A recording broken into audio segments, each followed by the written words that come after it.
DJ PK, and we're joined now by Bronco Mendenhall, Utah State football coach. Bronco, good morning. Good morning. I know after 24 hours you're supposed to shake it off and move on to the next game, but Bronco, I think that one would be a little harder to shake off than most games. Oh, I'm not sure it's shake-offable. That one's going to last a long time, and it needs to. Doesn't mean that as a grown-up and young people, we don't need to be resilient and move on to the next one, and life demands that.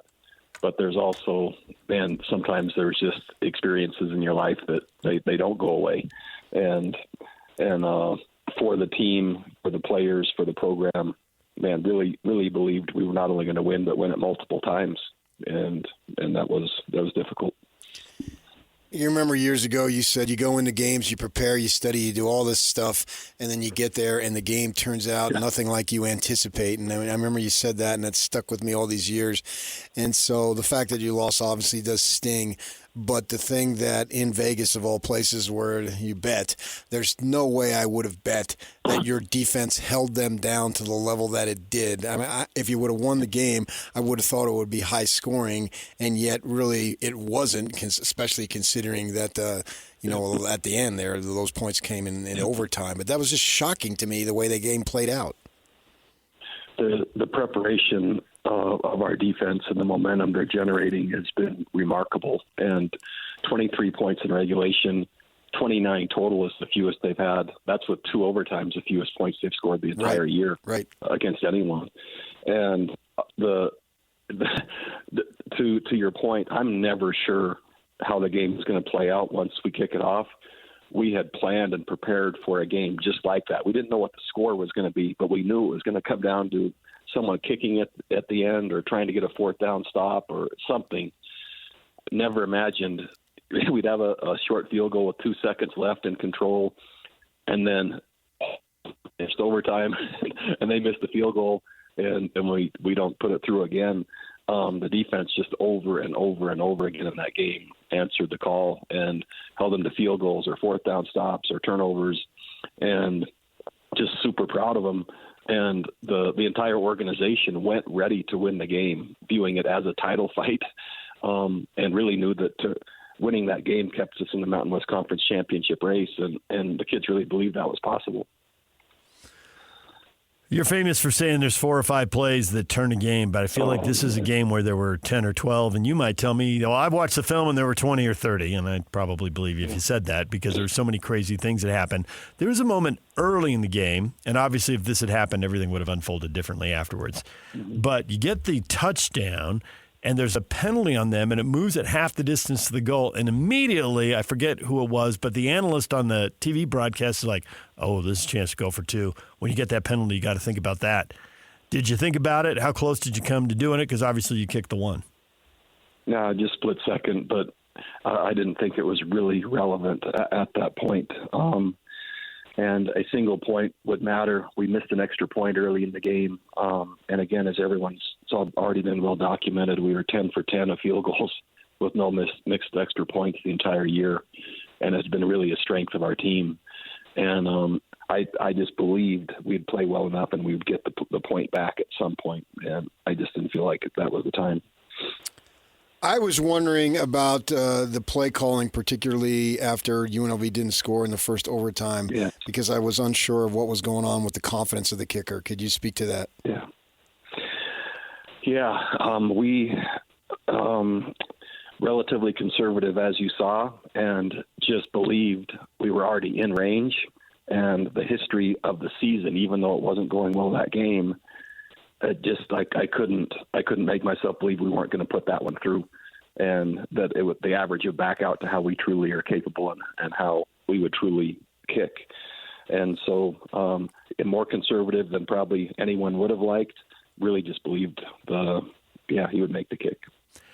The conservative didn't surprise me, but I guess what surprised me was that the running plays weren't for Bryson Barnes because it gives you an extra blocker, obviously, and obviously he just had the long TD run. He actually had a couple good runs before the long TD run, so I thought maybe you gave him a break there that they didn't have to stop the thing they didn't seem capable of stopping. Yeah, I think it's a point well taken. the number of shots and his physical status at that time, he was basically carrying the load by himself, and he just, man, I'm sure Coach McGiven and Matt Johns, our quarterback coach, were looking, as I was, just, man, how much more can he do? And so there was a fine line in there that I'm sure weighed into that.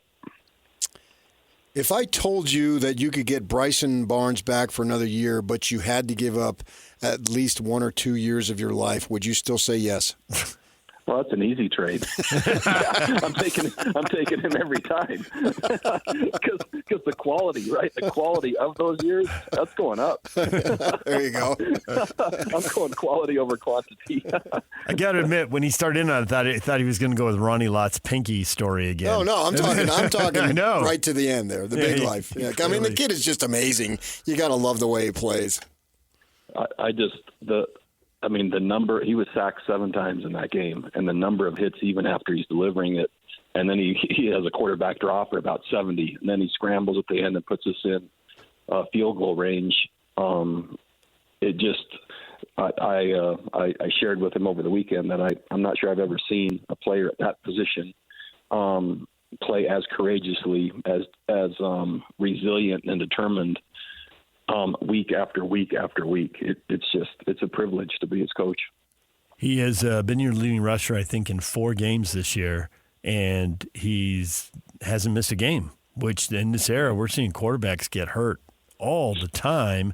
And we actually have a former Aggie quarterback, Riley Jensen, who comes on the air, and he says it depends on which coach you talk to, but most coaches are trying to figure, they let a guy, they'll 6 or 8 design runs, and then they figure 6 or 8 times the kid's going to take off or take a big hit in the pocket, and that's all the hits they want. And to your point, Barnes had 22 carries in the official stats. Yeah, 22 carries, and that's not including getting hit after he throws, or as he throws. Getting hit after or as he throws, and if you could just watch the number of those hits throughout the course of the season, I don't see guys getting up from those as we're watching opponents or other college football games.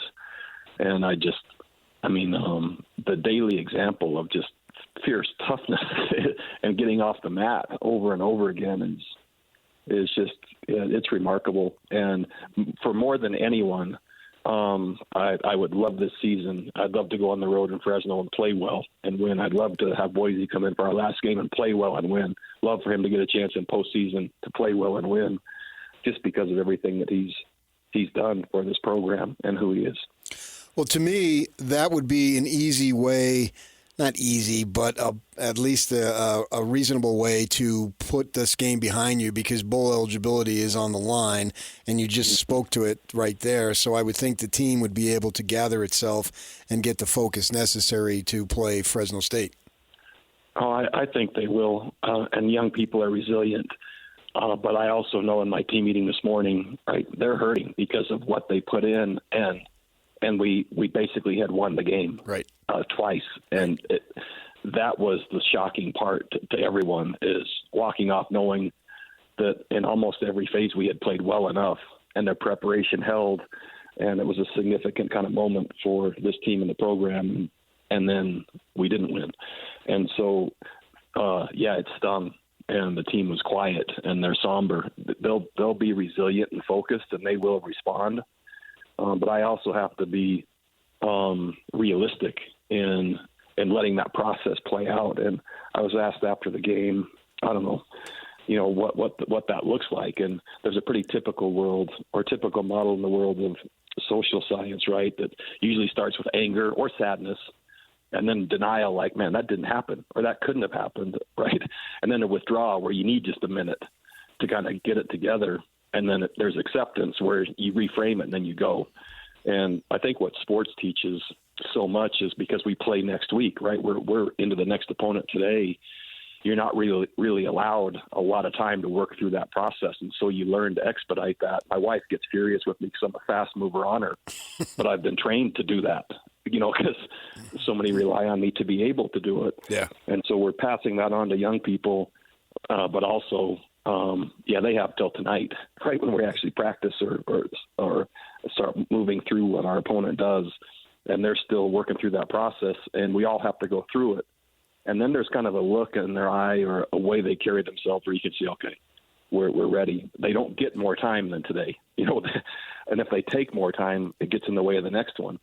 And so, but I am going to acknowledge that it hurt, still does, probably always will, but we got to move on, and that's how life works. Fresno State 7-3. It's going to be their senior day. They've got 2 conference losses, so they're still thinking that there's a path for them to the conference title game. You ought to be facing a fully motivated team in Fresno. There's no question, and what better way to finish? So they're averaging probably 38ish, maybe close to 40,000. The stadium there's a great following there. They're having success. But that's a different style of play, completely different than what we just faced and in other games we played within the conference. But the parity, they are the same as the other teams. They're winning, but it's a very similar record to Hawaii, to New Mexico, to UNLV, to insert whatever Mountain West team you want. And that's what the top is going to look like. And we know we're capable. We just demonstrated that again. And here's the next test. You have the scariest of scary when we see that situation with Saxton going down, and then everybody just turns so silent. And even it takes your breath away, literally, even if you're watching at home, as I was. I'm wondering if you have an update. Yeah. All cognitive function has returned. So he's walking, he's moving, he's coherent. Concussion symptoms still remain. Obviously, they're doing extensive work and review of just his neck, etc. But I have to say that during that game, when my team walks out and basically singing, right, Tongan hymns and united while he's laying there, was one of the most impactful moments I think I've had in my life. As they were kind of just sharing their support through song, through culture, through love, and through being good teammates. Truly remarkable. And I looked over and saw the UNLV players, and they didn't. They saw what an amazing thing that was, and you could just see them like feeling, man, this is an amazing moment that we're part of, and crazy because we still had to play some more game after that. But I just I love this team. These kids they're amazing. Well, Bronco, we appreciate a few minutes. Thanks for joining us, and good luck turning all the emotions around and going to Fresno. Thanks so much. We'll see you. Okay. There is Bronco Mendenhall. They will be facing a Fresno team that has won with a backup quarterback throwing for less than 100 yards the last couple of weeks, but blew out Boise State and blew out Wyoming. The defense has been lights out for them. It's going to be tough. It is. That's a tough place to play. I've been up there. I've been up there and covered a BYU loss. Yeah. And so, I mean, we've all been in that community, and there's not a whole lot going on there sports-wise outside of the Bulldogs, and they're having a decent season, so that community really rallies around. That's why I was desperately hoping that they got that Vegas win. And it was right there, as he said. They had that thing, and it's like, oh, my gosh, I can't believe this is happening. Slipped through their fingers a couple of times. Yep. Fresno's 4-1 at home this year, so they've been really good. All right, DJ and PK, it's 97.5, the KSL Sports Zone. We got to take a break. Shehan Jayaraja is joining us coming up at the top of the hour, and we will talk playoff rankings and Big 12 football with him. Stay with us.